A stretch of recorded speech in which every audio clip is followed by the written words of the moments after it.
If you're a freelancer, I don't think you need a CV. And in this episode, I'm going to be talking about why you don't need one and what some of the alternatives are.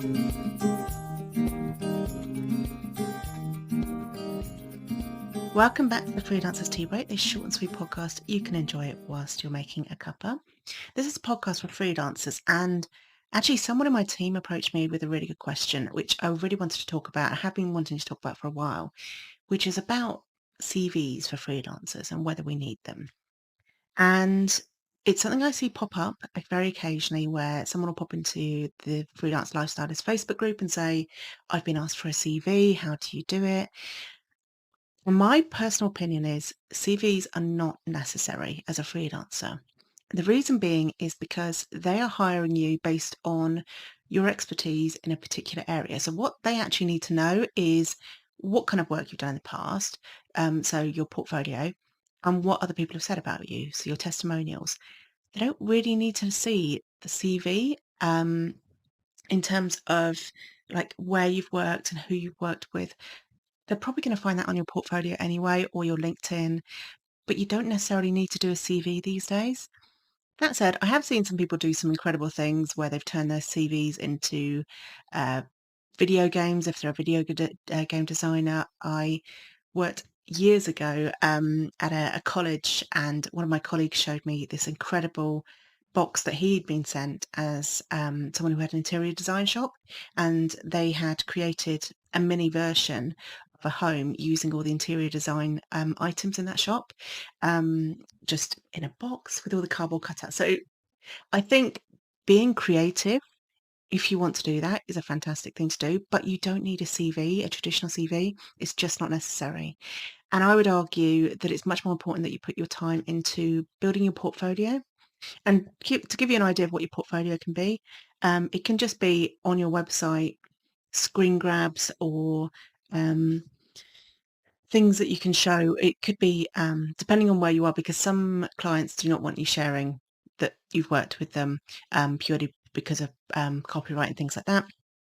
But maybe you've worked on some dummy projects, or you do have client work that you can show. So having somewhere that you can showcase it, but you can also, if you have an Instagram, that could be your showcase. I've seen people use a Pinterest board to share all of their work. So there are lots of different ways to do that. You don't have to have a big, shiny, glossy website. It's great to have one, but there are other tools that you can use. And I believe there are quite a few portfolio tools online. Some of them are free, some of them are paid ones that you can use to be showcasing your work. Um, and then the other thing is testimonials. Testimonials are a really important part. You can get them through LinkedIn or by sending them a request. And having somewhere which showcases your testimonials is particularly important if you are services based, where you can't necessarily show like a physical example of what you do.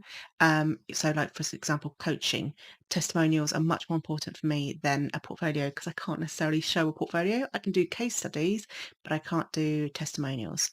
Sorry, I can't do um, a portfolio example of what I've done with that.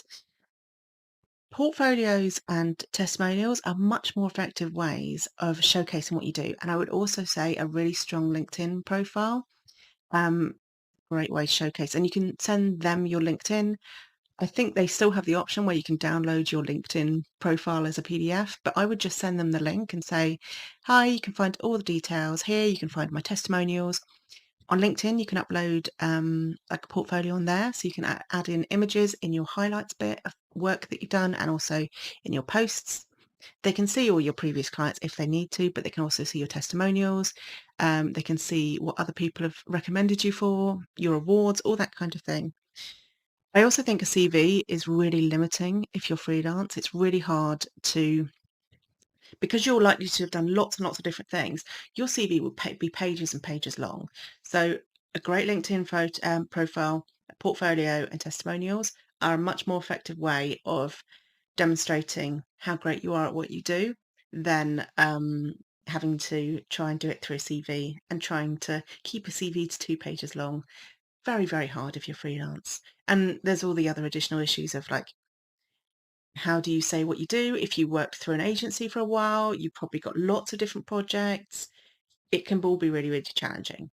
And one final point I want to make is actually one of the reasons that people will ask for a CV is quite often because they are maybe new to freelancers and they default to how to work with employees and how the hiring process used to work. So sometimes it's an education point. So it's an opportunity to sort of say, oh, freelancers don't tend to do CVs, but here's my portfolio and my testimonials, and I'm more than happy to answer any questions you might have.